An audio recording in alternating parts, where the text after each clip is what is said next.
Good morning.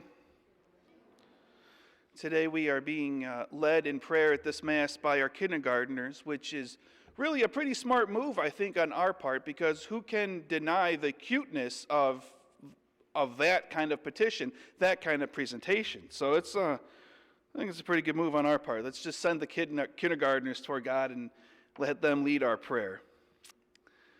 So the scene of this morning's gospel that we just heard, it shows Jesus and his companions closing in on Jerusalem, on this journey that they've been on. And of course, during his time, during his earthly ministry, Jesus probably visited the city several times, but this is indeed the last time that he will do so.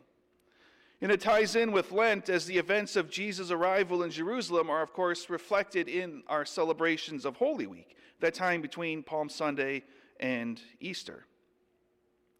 So we know that this will be Jesus' last trip to Jerusalem. We know that. And he explains this to the disciples in the gospel that we just heard. He takes them aside and tells them that when they get to Jerusalem, that he will be arrested and sentenced to death, that he will die, and that after 3 days be raised from the dead. We know this because we celebrate it every year. We recount these events every year. But the disciples didn't understand why it had to be this way. They were still learning. So it must have sounded very confusing from their perspective to have Jesus take them aside and give them this news. Must have been very strange. And maybe they thought to themselves, well, Jesus must be wrong. This sounds crazy. But Jesus is never wrong. Jesus is God. And God is always in control. So even confusing things, really, they only seem confusing to us. God is not confused. He has a greater picture in mind, and sometimes we don't get to see all of that picture at once. And maybe that's because if we saw the whole picture, we might be scared of what we saw and be too afraid to keep moving forward. So God brings us along one small step at a time. Just have enough faith, have enough courage to make the next step. So have you ever felt God doing that? Have you ever felt God calling you in your heart to something that was confusing or even scary? I bet you have, because it happens to all of us every so often.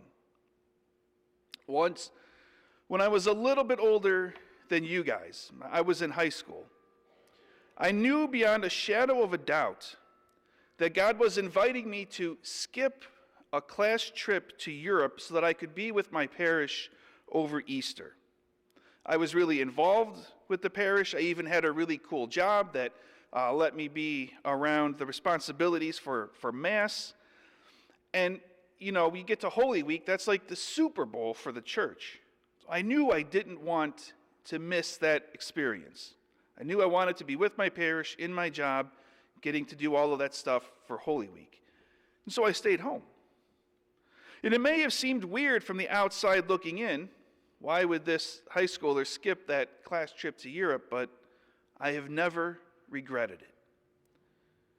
Never doubt that God is active in your life and is inviting you to all kinds of things, some of which might be surprising or confusing or scary, maybe even a little bit challenging. And there are a couple clues that help us sort out what God is saying. The first clue is to remember that God never asks something of us that is wrong. The ends never justify the means. We are not asked to sin or to do wrong so that something else good can happen. So God will never ask us to break one of the commandments or to do something that is actually one of the 7 deadly sins. God would never ask us to sin. When we feel like doing something that we know is wrong, or we find ourselves starting to justify, to make excuses for what is sinful, we can be sure that that is temptation. It is a lie, and it is not the voice of God. God will never ask us to sin. The second clue is that the voice of God brings peace. That doesn't mean that there isn't a little bit of confusion. Remember, even the disciples were confused in today's gospel. It doesn't mean that sometimes God's voice doesn't make us nervous, doesn't surprise us what he has to say. But here's the thing.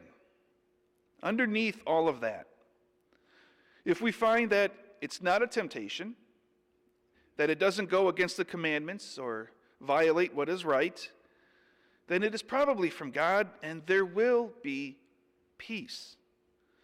And in that peace, we have the strength to follow the call, even if it's confusing, scary, or makes us nervous. I experienced tremendous peace when I considered staying home from that trip and being at the parish for Holy Week. I wanted to go on the trip. Had it been at just about any other time of the year, it would have been great. But there was peace in my heart in knowing it's unfortunate that it came during Holy Week, but that's just the way it is. I should stay home. There was peace in that.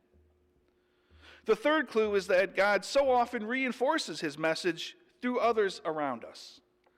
When I stayed home from that trip, people were surprised, but they didn't discourage me. They knew that what I wanted to do was a good thing, and that it came from a holy desire. The priests at my parish didn't say, "Oh, no, you should go on the trip." They may have been surprised, but they welcomed my presence. They were supportive.